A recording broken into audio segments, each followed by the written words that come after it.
What I would like to see is the United States making it very clear that Lebanon's territorial integrity is extremely important. Okay. So sovereign, stable Lebanon. What I would like to also see is that the United States will lead a humanitarian effort to respond to the current crisis, which is getting worse by the hour in Lebanon. Again, over 1 million displaced, active bombardment. And the third, none of this is in a particular order. There has to be a sequence, but these are all the big three things. The third would be the United States being a leader in brokering a ceasefire, brokering a negotiation, moving toward peace. Welcome to the St. Martin's Cloak Podcast, where we go behind the headlines to focus on humans, not statistics. In today's episode, we're speaking with Philippe Nassif, the Chief Operating Officer of the American Task Force on Lebanon, about the humanitarian crisis in Lebanon, what a responsible U.S. policy towards Lebanon looks like, and many other topics. But first, a quick introduction. Hello, everyone, and thanks for being here. This is Andrew Loftusness recording from Istanbul. Hello, everyone. This is Miloš Majore recording from London, and we're back with Lebanon. And although we are talking about Lebanon with our guests today, it should be noted that unlike last time, Andrew, you did not actually go to Beirut in person this time. Listeners might recall that our first episode was a travel episode. We went to Beirut and we interviewed Iman Asif from Ahla Fawda. And of course, what we had no way of knowing at the time of the interview was that war would break out in Lebanon, or perhaps you could say resume a mere 5 or 6 days later after that interview. Of course, that has had a massive impact on the direction that we have taken this podcast since. We are actively supporting Iman and our friends at Ahla Fawda. I would encourage listeners to go back and listen to our interview with her, as well as a number of the episodes that we routinely post as part of our Voices from the Ground series, that we feature stories directly from Iman as her and her team respond to frontline humanitarian situation on the ground in Lebanon. Yeah, and it should be said that this is a model that we are likely to adopt going forward for all of our episodes, which is the following.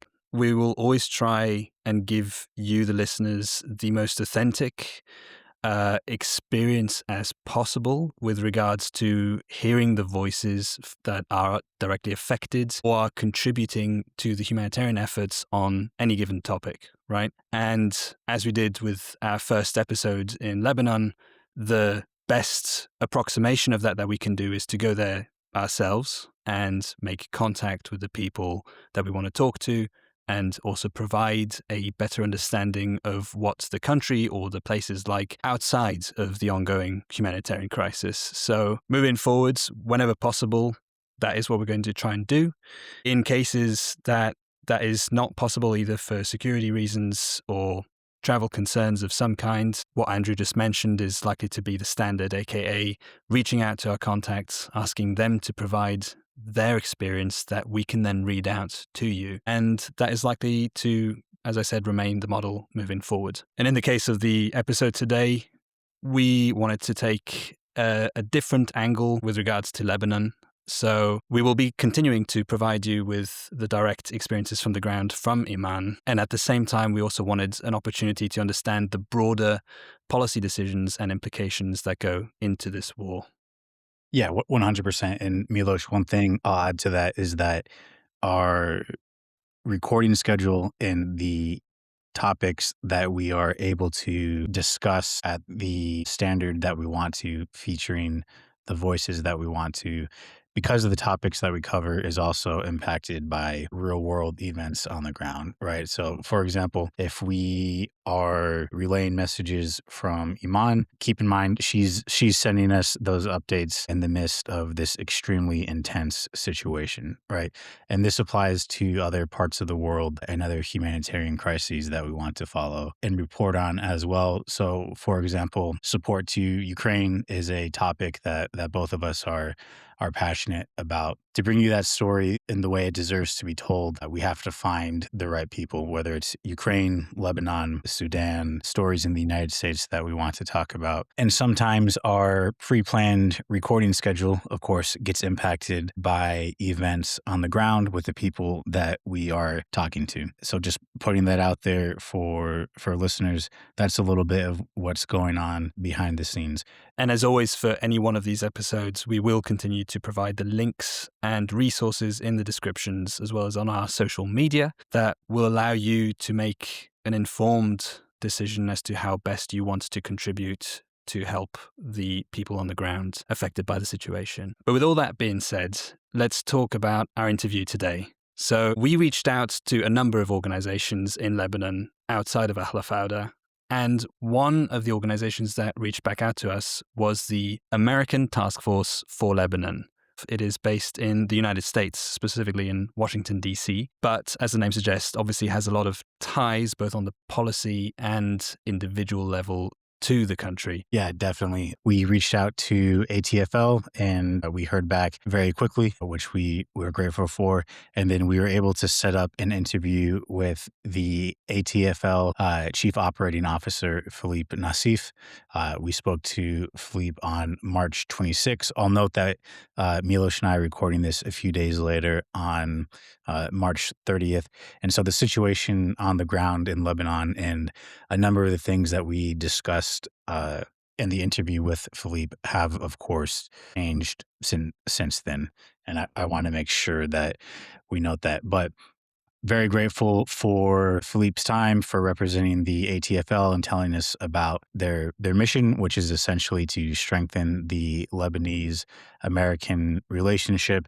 There's a number of reasons why that is critical, especially on the humanitarian sector. I'll leave that for the interview because we discussed that along with another of other topics at length. But one of the reasons I was grateful that we were able to set this up is because it is simply a fact that decisions and people in Lebanon, of course, are painfully aware of this, but it is simply a fact that decisions made in capitals outside of Beirut have a direct impact on the lives of people inside of Lebanon. And organizations like the ATFL are trying to steer that in a positive direction. The work being done in places like Washington, D.C. on Capitol Hill, for example, or in the State Department has real world consequences on the ground.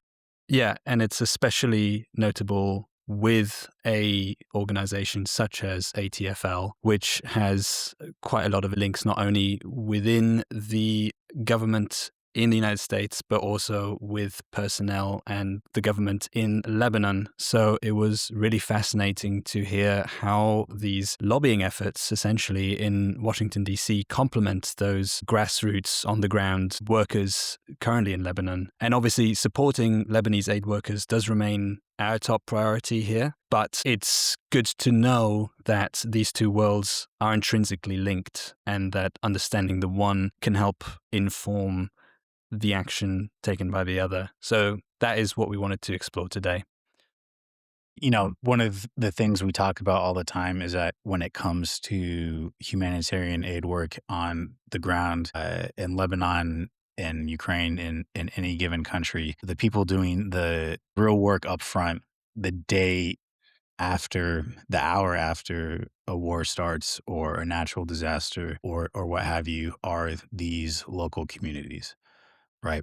And the strength of Ahl Fawda's aid response is that they are, in fact, from these communities that they are helping. Now, if we take that and zoom out a little bit and look at organizations like the American Task Force for Lebanon, I would say after talking to Philippe and learning about their mission and reading their policy statements on a number of ongoing issues, the strength of this approach to impacting policy is that they are also directly connected, oftentimes through family, with this. In this case, they're trying to have a positive impact on the entire country of Lebanon, right? But there's an understanding that to do that, you have to have true grassroots connections and knowledge of these communities. So before we go ahead and introduce our guests, let's remind ourselves of the situation in Lebanon.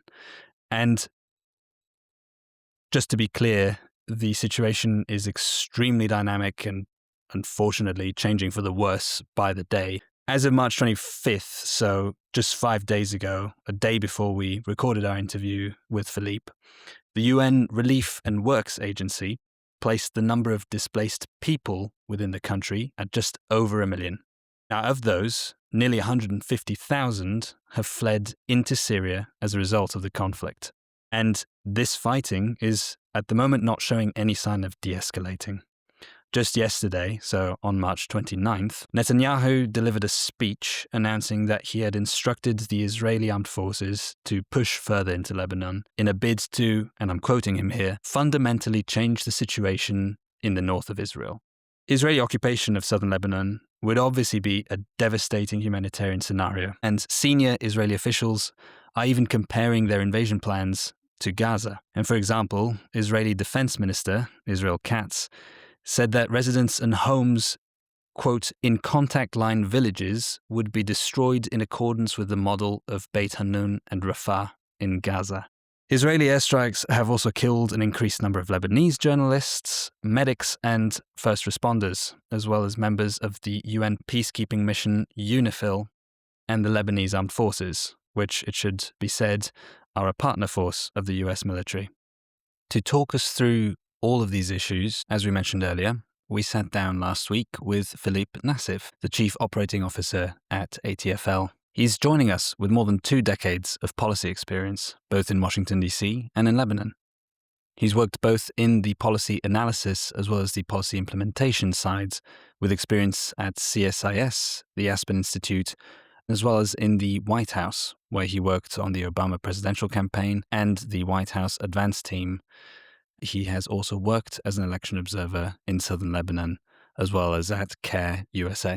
In this interview, we covered quite a bit of ground with Philippe, including the humanitarian impact on the people of southern Lebanon, recent policy statements from the ATFL related to the situation, some of Philippe's own experiences in Lebanon, including his time as a election observer in the South, which I thought was very insightful. In addition to topics such as the Lebanese diaspora in America, current representations and misrepresentations of Lebanon in the media, the long-term impact on Lebanon's human development, the impact of repeated humanitarian crises, and a number of other questions about the mission and the work of the ATFL itself.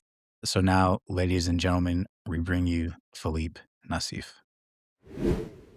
Philippe, thanks so much for being here tonight. There's a lot that we want to talk to you about, but before we get started, do you mind sharing your basic background and experience with our listeners?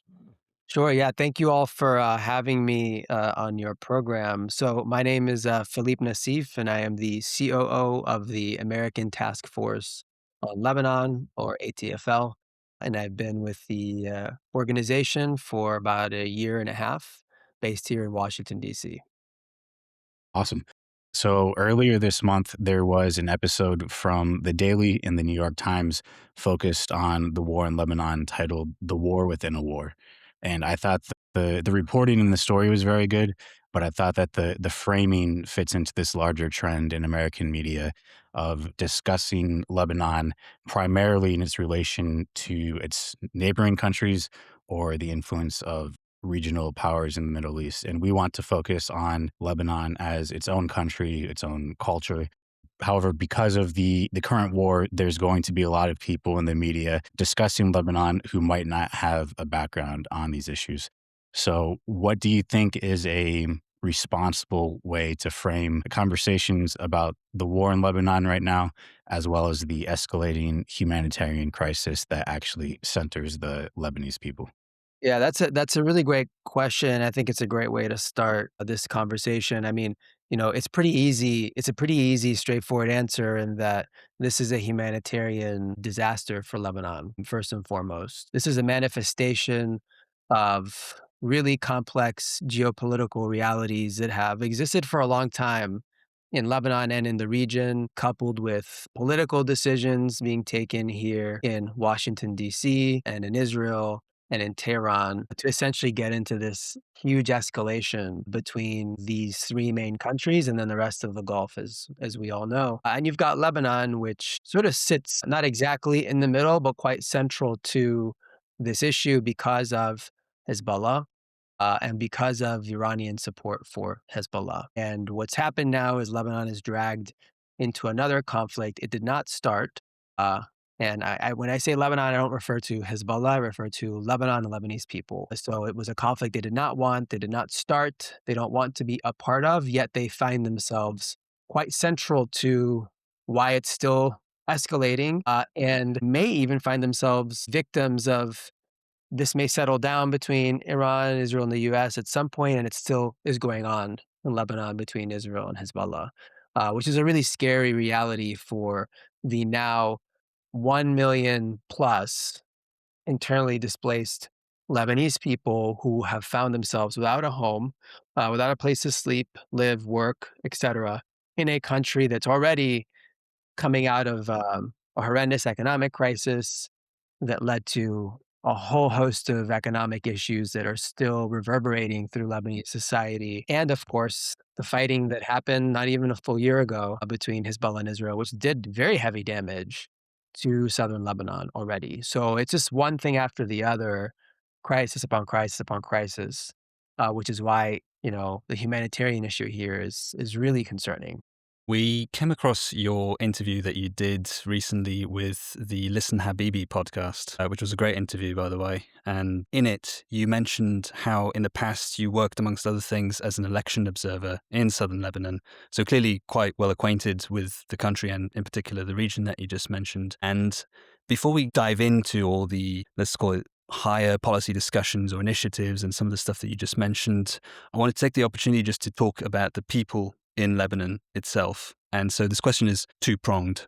On the one hand, a couple of days ago, Israel declared its intention to occupy southern Lebanon up to the Litani River. Now, on a human level, what immediately comes to your mind when you hear this news as someone who's been in those communities? And based on your personal interactions there and your work in DC, what is it that you think that people in DC foreign policy circles, for example, misunderstand about these people and communities of southern Lebanon? Yeah, let's unpack that. It's a great starting point on the South in particular. So, on the last part of that question, how does DC view this part of Lebanon specifically? I think that most people don't realize just how diverse Lebanon is as a country to begin with. I mean, I think there's some general understanding because the diaspora is so big. Like our diaspora, our organization, works to represent in a way, the entire Lebanese American diaspora here in the United States, right? And we sort of serve as this organization that sort of articulates the policies the diaspora is looking to have crafted here in DC that affect Lebanon and for a very strong bond between the US and Lebanon. That includes the South, that includes the North, that includes the East, that includes Beirut. We've got, members in our organization from the South. That many of them are Maronite Christians, Orthodox Christians, Melkite, Catholics, Druze, Shia, Muslim, Sunni. That is Lebanon. It's the makeup of Lebanon. It's a mosaic of all of these religious groups and ethnic groups as well. And I start there because the South is not alien to that concept. It's very much diverse itself too. You've got all of these villages in the South that even among Shia Lebanese who don't support Hezbollah, these are people who are politically, if they could vote differently, would. And I was there as an observer, as you said, and I saw that with my own eyes. And we can get to why, that communities had somewhat of a hard time of moving away from um, Hezbollah. And there's a lot of other reasons that are less obvious to people here in DC or in any other capital outside of the region or outside of Lebanon. We can talk about that later, but on this main point, most people don't know how diverse it is, political to religious, etc. So that's kind of where I like to start when I talk about Lebanon as a whole and the South in particular. And it's important because um, when you have an evacuation order of, a third of the country under the this concept that you're going to flush out Hezbollah from this area and do so by just simply displacing everybody is outrageous. And, our organization put out a statement yesterday on this. Once we really saw the language start to shift on the Israeli side from targeted operations against Hezbollah to something perhaps more semi permanent, perhaps as far north as Litani. We've seen things go further north than that. Um, unofficially. And that's very concerning because that actually feeds the narrative that had Hezbollah established in the first place. And that's a whole other host of issues that are going to be created if this reality sort of comes to fruition. Now, whether they're just, if it's a lot of bravado from the Israeli side to really push the Lebanese government to kind of come in and maybe even clash with Hezbollah, which seems like that's what they want. Both the Israelis seem to want that, and the United States government seems to have that idea that something needs to be done by Lebanese army, which we don't entirely disagree with. But this is not the other solution. This is not the alternative. It shouldn't be the alternative that the Israelis hold on to this land all the way up to the Litani River, and 1 million people are just permanently not able to go back home. That's just not a solution. So to continue on that note for a minute, a recent ATFL statement from March 12th called for a quote, inclusive recovery, and said that the communities most affected by this conflict, particularly the Shia community, must be at the center of recovery efforts, not treated as collateral damage. And we fully agree with that statement, of course. So our question is, how can both relief efforts and policy efforts make that a reality? And what are the benchmarks that you would look for to make sure that is actually progressing in that way? Yeah, well, I think right now when we talk about relief and reconstruction, there are two different things. They're separate but related, right? I mean, the obvious reasons is that this is an active conflict zone. So the reconstruction part, this was something we were talking about for a while before this conflict broke out, where we were talking to the folks in Washington, uh, basically encouraging additional support on the reconstruction file once these um, key economic reforms were put in place on the Lebanese side, which was it's been the big holdup in terms of Lebanon's economic recovery following the depression, the economic depression it was in, was that all of these, the World Bank, IMF, everybody's been very united in making sure the Lebanese do not go about as business as usual when it came to the corruption that led them to this economic collapse in 2019. And so that kind of was like that hung over like a cloud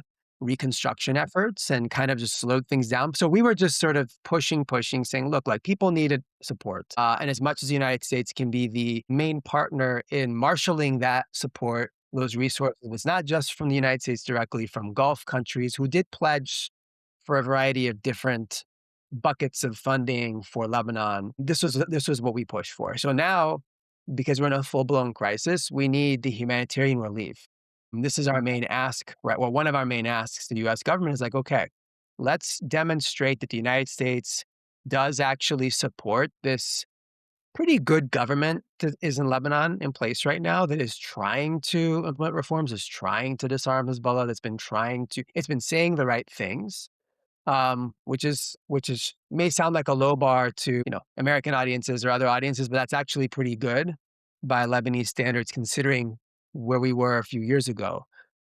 This government's been saying a lot of the right things, and so what we're saying is, United States government, step up, demonstrate that this isn't a conflict against the Lebanese or against the Shia, but this is something that Hezbollah started, and that the collateral cannot be these 1 million people who are displaced, nor the entire country's economy and all of these other things. So like, let's step up with some financial assistance. Let's marshal the international community to deliver the aid, the food, water, medicine Lebanon is going to need now, and very soon we'll need more of, because the longer they're displaced, the worse the problem gets. And so that's kind of our main message right now, in addition to the reconstruction that will come hopefully post-conflict. And you mentioned obviously the work that you do in pushing or working with the United States government, obviously, and you mentioned the Gulf countries as an example of an international partner. Can you delve a bit deeper into that relationship, not only with the Gulf countries, but also with other countries or other players on the international scene? What does it look like on the day-to-day? What is it that you are expecting from them or almost, demanding from them? And how does that relationship continue in light of this crisis? Yeah, so we have, the ATFL has really encouraged the United States to message to its Gulf partners that Lebanon needs support. And a part of that is the Lebanese armed forces, which are in desperate need of funding, which the U.S. has been providing year after year. They've been trained by U.S. forces. They've been equipped by the United States with some additional funding from other countries, like France, for example. And there's been pledges that have been made, some of them delivered, to give even more support to the Lebanese army, especially when it comes to salaries. And this is the one thing that we probably should have done a better job of in retrospect and are doing a good job of now, which is articulating to the US government just how underfunded the Lebanese army is. And I mean specifically on like salaries. There are men and women that serve that work at a supermarket from like 8 a.m. to 2 p.m. And then they put on their, military fatigues and then go report for duty for the Lebanese army for their shift. I mean, that is not a professional, permanent, full-time fighting force. That's just not that. I mean, given the neighborhood Lebanon is in, given the challenges it's facing, um, that is not going to do what needs to be done, especially when it comes to disarming Hezbollah and all of these other expectations. I mean, it's just not going to happen with that kind of a force. I mean, now counter arguments say, well, they have equipment and training, and there's other aspects of the Lebanese army that can do this. You don't need the entire military. I'm not going to get into that's beyond my expertise. I won't get into the ins and outs of all of that. But at a basic level, you have a military that's a part-time army, basically. And that's a problem. So the Gulf states have been asked to step in, and help mitigate that problem. So you have good morale, you have people that, represent Lebanon with pride and can take care of their families, et cetera, et cetera. I mean, there's a big reason why people will want to sign up because you've got healthcare and all the kind of things. And none of that right now is really available because of the economic collapse and the realities that exist. So that's like a big thing that we've been articulating to the US government, to Gulf partners, and for the US government to articulate that to Gulf partners and the international community writ large. And that's something that will continue to drive that point home. And so, there's that. And then there's a reconstruction aspect again, which is sort of, like the Gulf countries have stepped up and, Syria and other countries, can they indeed do the same for Lebanon? And what to what degree? There's been a long history of Gulf investment in Lebanon. There's no reason why that won't be a new reality or can't be a new reality once these conditions sort of settle down. And so we want to make sure that that's being encouraged as well. No, that's very interesting. I wanted to bring it back real quick to, again, the people of Lebanon. And, listeners of our show will know that we are supporting a grassroots humanitarian efforts organization in Lebanon, led by our friend Iman Asaf and the NGO Ahla Fawda. They, help a lot on community building and have been really at the front lines in Beirut, especially of, looking after displaced people. And one of the things that Iman actually talked to us about was the fact that many of the people that they're helping right now are people that have been displaced before multiple times. And on that note, we know that, or we saw that one of the key issues that ATFL deals with is the sort of human development aspect of Lebanon.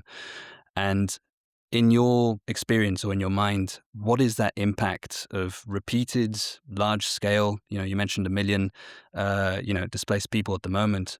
So what is that impact of the repeated large scale displacement on the long-term human development prospects of the country? Yeah, I mean, it's quite grim. It's quite grim when it comes to the prospects. You already have um, you know, an electricity crisis that's been going on for quite some time in the country. You've got all of these municipal buildings that are now housing all of these displaced people once again. You've got displaced people seeking refuge in areas in Lebanon that are less hospitable than before. There's a sectarian element that's being introduced because people are saying Hezbollah keeps dragging us into these conflicts. And everybody keeps running to these areas, and the Israelis are hitting targets, in some of these areas of Lebanon that are normally not hit by the Israelis. So for the viewers that are listening that may sort of be asking, what is he saying? Well, you've got neighborhoods in Beirut, for example, that are still predominantly Christian or viewed as very Christian or Sunni. And, you have an Israeli airstrike on an apartment that's happened a few times in those districts because they're, targeting an IRGC person hiding in a building who's escaped from another part of Lebanon or a Hezbollah official of some kind.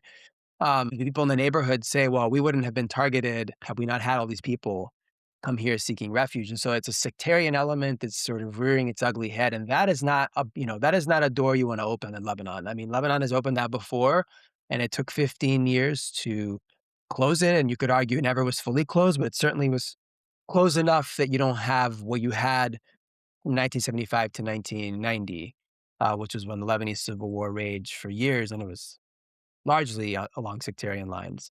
So you have that element that's appearing, but then the basic economics of it all. Right? I mean, the state doesn't have the funding to feed people who are displaced long term, and repeated long term waves of people getting displaced, and you've got a strain on the electrical grid. Schooling is a disaster. It was already suffering after the economic crisis, and so now where are all these kids going to be going to school? Lebanon prides itself on its education system. It's a good one, and it's already faced a crisis since the economic collapse in 2019. It hasn't really dug out of that hole. I mean, what is this gonna do to that? So you talk about the impacts.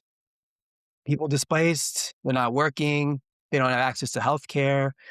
Their, homes they may never be able to go back to their homes for a long time, and you have yourself a total reversal of progress that's been made, sometimes decades-long progress that's been made for some of these communities. That's really bad. You're trapping people in poverty. You're allowing resentment to fester. And again, this gets back to, Hezbollah. I mean, they in a way want this to happen so they can demonstrate to their community, sort of, see, I told you so, you need us, you know, you need our social safety net that we provide, you need us to protect you, et cetera, et cetera. And so it's back to that problem again, that sort of circular problem that won't go away. And what kind of impact does that have on the brain drain problem that Lebanon faces? Again, like regarding its long term development. Yeah, I should have mentioned that. I mean, yeah, the brain drain problem is enormous. Again, you have a pretty good education system in Lebanon. Most Lebanese are largely fluent in two, if not three languages: Arabic, English, French, or some combination of that, Arabic being the main one, and are pretty well educated, and they don't stick around. They just don't. Especially after 2019, you had a huge wave of people leave after the economic collapse. A lot of really smart young people left. Some started to come back, but then you have this problem. They're thinking, why'd I ever come back? And that things weren't fixed. So yeah, it's just contributing to a problem that's been going on for a while in Lebanon, where people just have to leave to seek better opportunities. And now, a country of 5 to 6 million people, you've got as many Lebanese in Brazil as that number. In Mexico, you've got over, close to 2 million. The United States have about 1 million known. You can do the math. Diaspora's 3 to 4 times larger than the population, maybe more than the population of Lebanon itself. So this is only going to exacerbate a problem that's been happening for a while, unfortunately. And actually building on that, so obviously the news of this kind of stuff, especially if you're outside of Lebanon, it really comes in cycles, right? You only really hear about Lebanon when that displacement happens, when the first bombs drop, unfortunately. So, you mentioned a lot of things that it sounds like, you mentioned 2019, it's been around for a while. So what problems do you foresee kind of staying in Lebanon that people still have to deal with even when international attention fades, and in particular this time around? Yeah, I mean, I think that the most important thing that anytime attention fades on Lebanon, people are quickly reminded that it is a country that can be a central part of the problem, or certainly a big part of a problem in the region, and also a big part of the solution. And so, for example, you've got this government in Lebanon that, wants to have a conversation with Israel. They want to have negotiations. So this is something that this hasn't happened before, certainly not in my lifetime. And so I use this as an example because, this should perk the ears up of everybody in Brussels and DC and, and name your other cities, because this does fit into this evolution of relationships in the Middle East, where these Arab states are starting to openly have business ties to Israel and conversations, et cetera, et cetera. So I'm not saying that's necessarily the direction Lebanon is going, but it's certainly not going in the opposite direction. You've got a government that is trying to have conversations, and a part of that starts with negotiations around a cessation of these hostilities and some kind of an agreement. Like, this is very good. To forget that and to just sort of move on and let this conflict fester into this guerrilla warfare between Hezbollah and Israel because the Israelis haven't withdrawn would be a huge mistake, because the longer that goes on, the less likely this government will be able to do anything in Lebanon, despite some of their shortcomings, in the past year and a half or so. I don't think that, even if the conflict in Lebanon and the issues may sort of recede in some way, shape, or form, or not get as much attention as they should. I mean, a part of our job is to make sure that doesn't fully happen here in DC, number one. But number two, I think diplomats are smart enough to recognize that this is a big piece to the puzzle for peace, right? To the puzzle for no more war.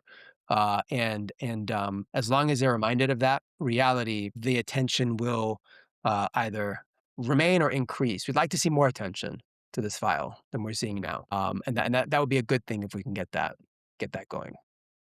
So we definitely want to talk to you about the ATFL mission and approach to all of those problems. But real quick, this will not be the case, of course, for Americans with family connections to Lebanon. But the unfortunate reality for millions of Americans is that Lebanon only comes up in the news when there is a crisis and typically a war, as we're seeing now. So what do you wish that Americans with no personal connection to the country, who have probably never been, understood about Lebanon that they almost certainly are not getting from the media? Yeah, well, what a great question. I mean, there's so many suggestions I have. I think one would be, there's probably a Lebanese person who lives really close to you, wherever you are in the US. And if not a Lebanese person, a Lebanese restaurant or a Lebanese owned business. And so I always tell people, just get out in your community and meet some people. They may be second or third generation, but they still carry that pride of having that in their blood, Lebanese blood, because I think you'll learn a lot from that individual in terms of how incredibly proud and hardworking and dedicated this community is to Lebanon and to whatever country they're living in this case, the United States. So I always tell people that it's a great way to start, because then you'll realize how unique Lebanon is. You'll learn how diverse it is. I wish people could see that more. Um, I wish people could see that, um, you know, and this happens to any country in conflict, that at least as of now, the whole country is not engulfed in flames. And there are plenty of people who are trying to do really good work on the ground in Lebanon to prevent it from getting engulfed in flames. And people need to understand that. There are partners in Lebanon that we can work with that have very good intentions. Uh, Peace in the region, strong ties to the United States, business people. You can go down the list of all the good intentions. And so I want folks to sort of understand that, which is why we would not exist and we wouldn't be so passionate about what we did if we didn't have that diaspora to tap into here in the US. And let me tell you, I've got a lot of majority of our members are Lebanese Americans, but I've got some who are not necessarily Lebanese, or like I have people who've never even been to Lebanon in their entire lives, and they're in their 50s and 60s, and they are members or supporters, but they just know that there was that passion their parents or their grandparents had, and they're sort of carrying that forward. So again, it's sort of that communal love of the country that I want folks to really sort of understand, because I think everybody can kind of resonate with that. So yeah, that's my answer. So let's talk about ATFL specifically, because you mentioned it, you alluded to it just now, and I think it's a great segue. And yeah, one of the reasons that we wanted to speak with you and speak with ATFL is because we want to spotlights people and organizations that are taking action, trying to have a positive impact in some way. And so, building on what you just said, what would be, for listeners who aren't aware of ATFL and the work, what would be your guys' mission statement of the organization? Yeah, I mean, it's easy. We exist to strengthen the bond between the United States and Lebanon. And we do that through the Lebanese American diaspora. And we've got members all around the United States. We're based in Washington, D.C., because we're very sort of policy focused in the sense that we are really making sure the conversations that we have to have, a lot of what we've talked about, are happening in DC with the right people. But we also, the majority of our people are not in the DC area. So we, especially recently, have really gone on the road and gone to Los Angeles. We have a huge portion of the Lebanese American community. We've gone to Houston, Texas. We've gone to Chicago, New York. You can go down to Miami, list of cities with a large number of the diaspora. We've connected them to our work so they know what we're doing and what we're trying to accomplish.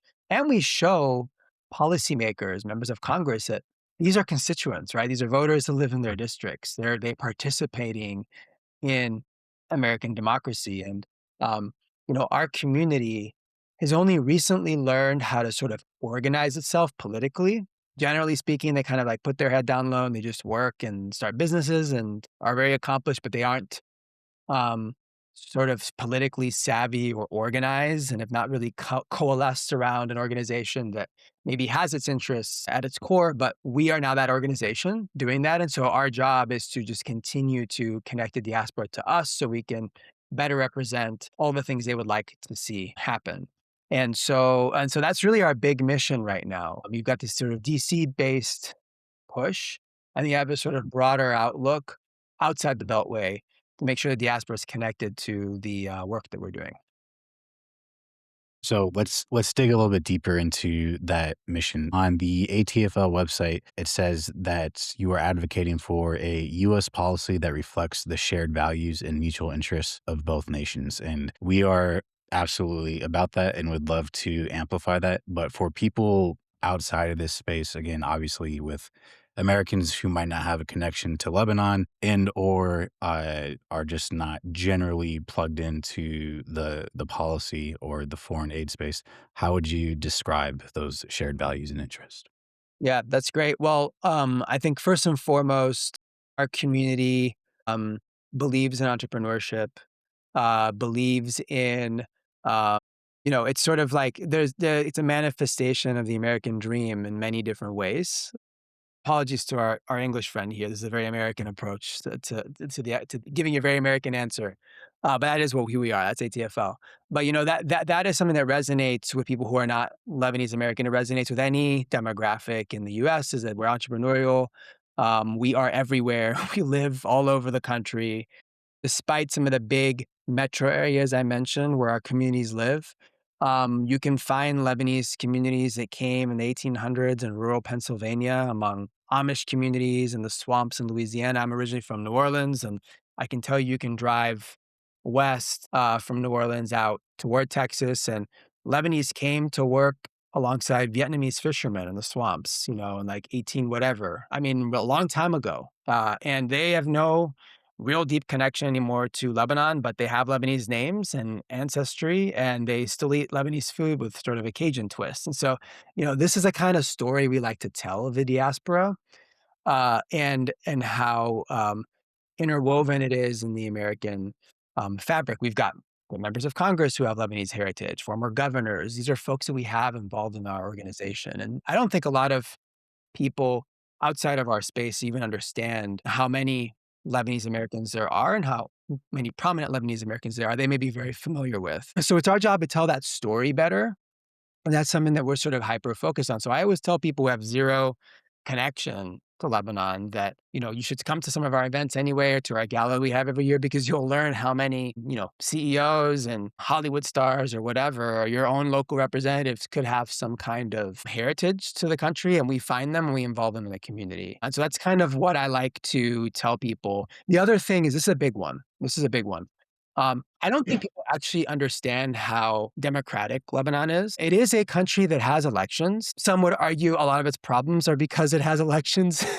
It's a very interesting system that requires incredible amounts of consensus to get things done, which is hard to come by in the kind of system that they have. But I was an election observer in Lebanon.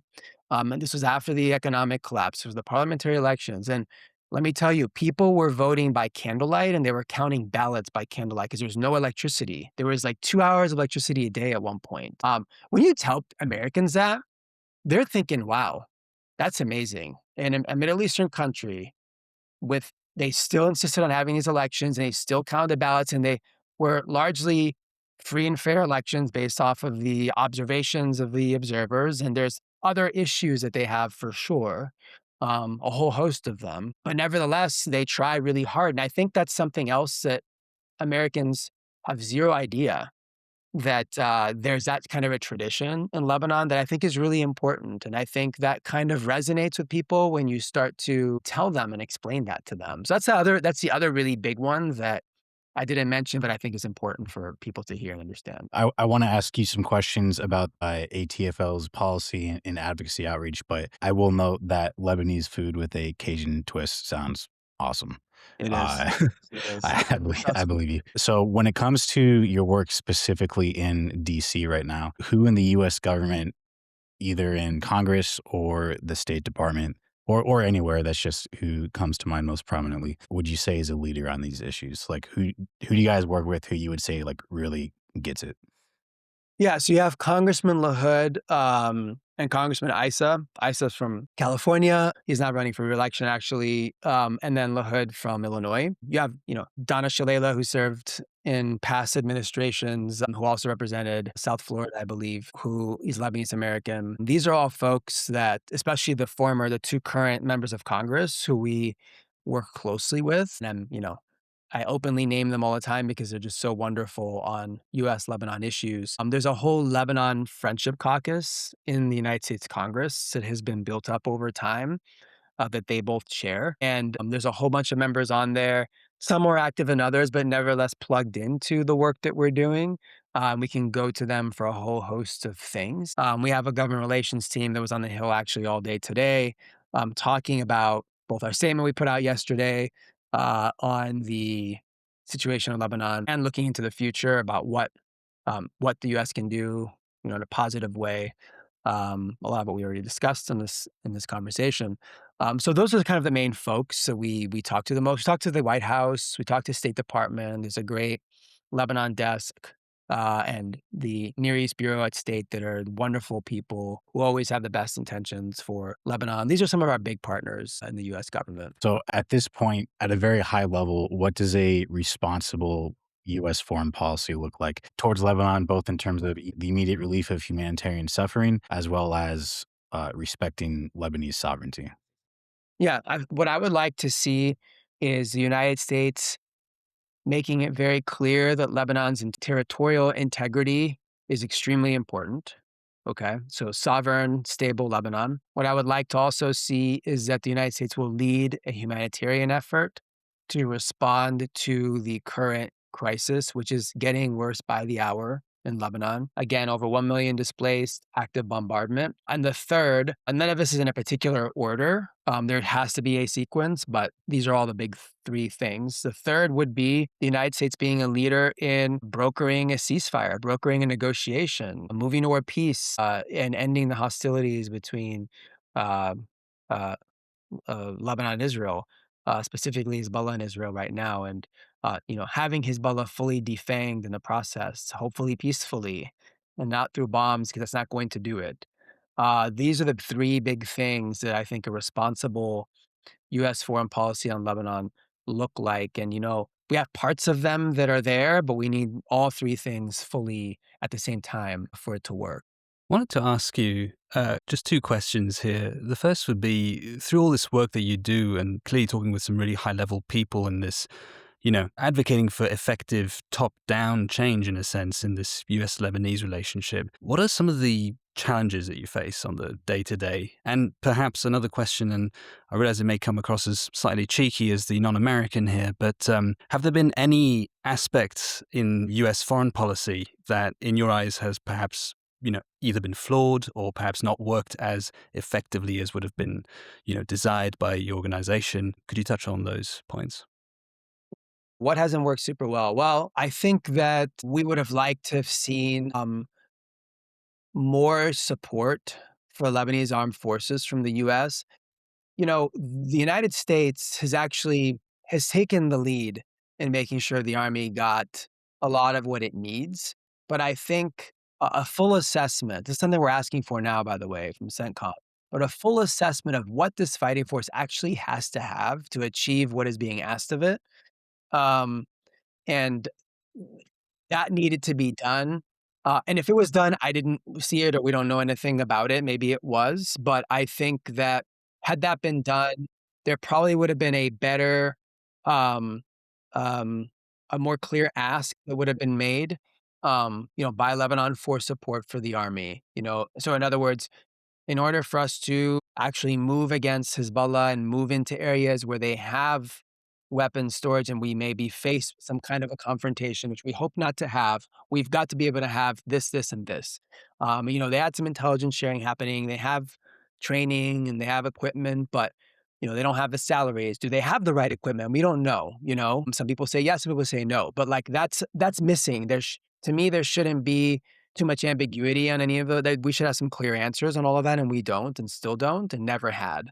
So I think that's one thing that, if I look back and say, okay, this could have been executed a little bit better on the U.S. side here.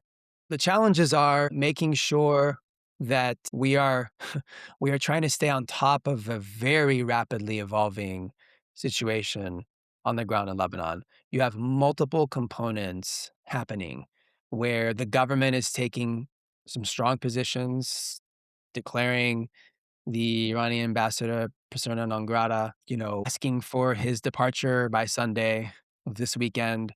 You've got the Lebanese army trying to prevent sectarian tensions from happening. There's all these things that are happening, and it's sort of a dizzying level of issues that we have to stay on top of. I think that's one really difficult part of the job right now. And the other is making sure people are looking at a few rays of hope, right, in a very dark time, which is that, again, there's a competent government in Lebanon that wants a partner. There is the ability for the U.S. to do more than it's doing. And we have to have these things move together in sync for us to see progress. And it's going to take pressure and an organization like us to make sure that it happens, and a diaspora that is activated and hopeful and not despondent. And so that's something that we are working on every single day. And I think we'll be working on it for a little bit until we see some big changes, and we may see it. Speaking as the American half of this podcast, I think that the various diaspora communities that we have are one of the great strengths of our country. So can you talk to us about the ATFL NextGen initiative? Who makes the ideal applicant for that program? And really, if anyone out there qualifies and might be interested, what should they know about it? Yeah, absolutely. I love our NextGen program. It's sort of one of our newer marquee programs that I think is just going to continue to grow. It's primarily geared toward young people.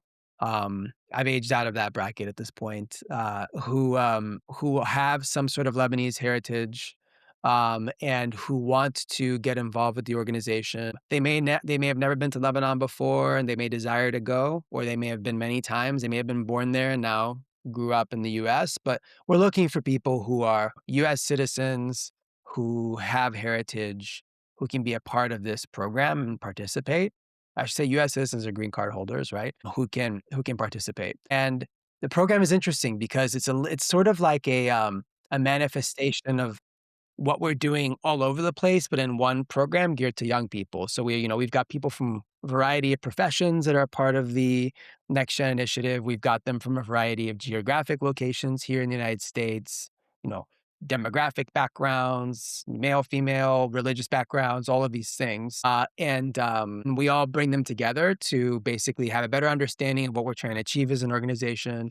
They come to Washington, D.C., they go to the Capitol Hill, they are on webinars learning more about Lebanon as a country and its history, hearing from experts, all of these sorts of things. So it's sort of this fun initiative that is constantly accepting people to sort of come in and be a part of it. And all they have to do is reach out to us on our website, and we get them plugged in.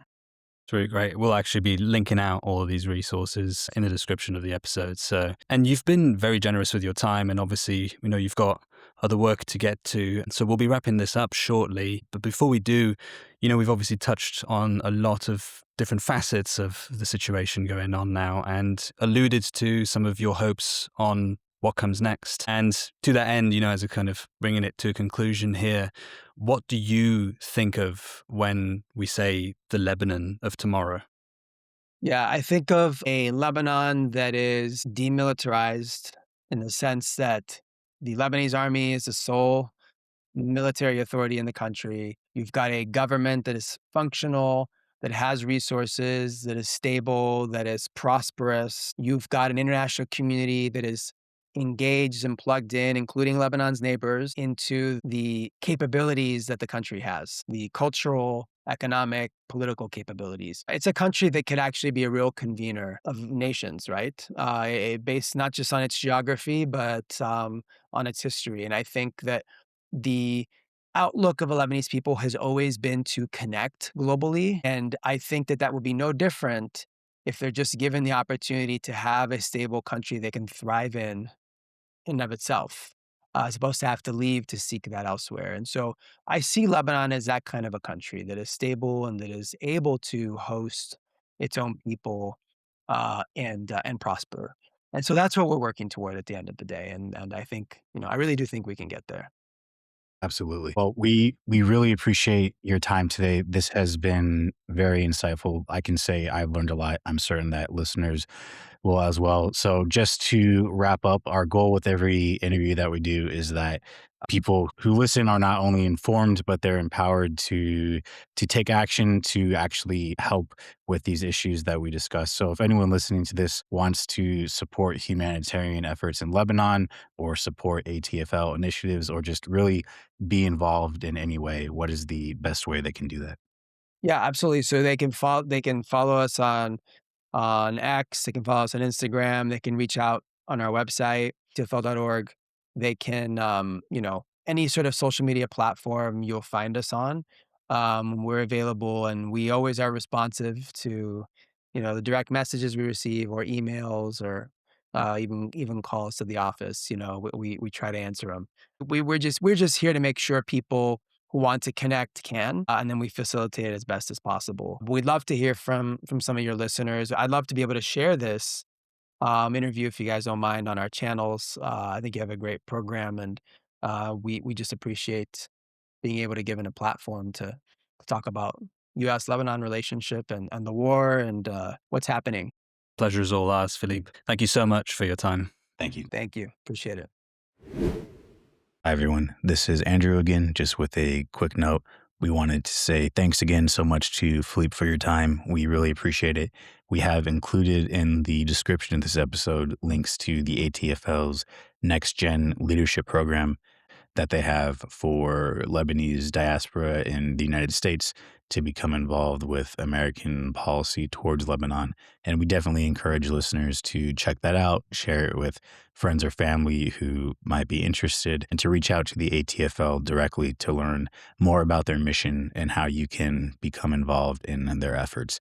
As always, we have also included links to support the grassroots humanitarian aid efforts of our friends at ATFL on the ground in Lebanon. And then finally, I just want to say that if you are someone working in the humanitarian aid space, either on the ground or on the policy side of the house, we would love to talk to you. As you heard us mention in the introduction to this episode, we are currently laying the groundwork to expand our coverage in a number of areas. So please reach out.